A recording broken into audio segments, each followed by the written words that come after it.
Ni aging adlaw ni adto na puta sa Tulip Drive kung asa dapit mangagi ang mga dato. Diri ko ni adto sa Miss Bridget, gikita na ako ang akong brother-in-law kay magpabuhat kong website. Ako na ning gi-request 3 years ago pero wa pa gyud nabuhat. O tura akong givideohan ang lugar, and indeed this is a very nice minimal place to be. Oh suga, hello suga, I love it.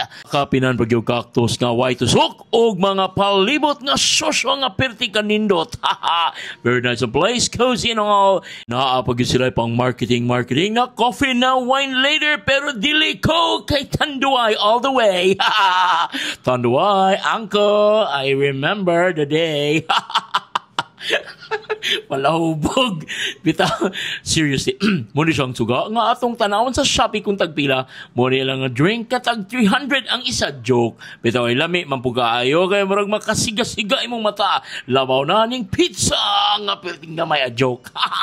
Bitaw ay lami, bitaw ay lamang pagkaon. Gipapili din kung baso asa imo. Parihar man na dong, lahilag presyo.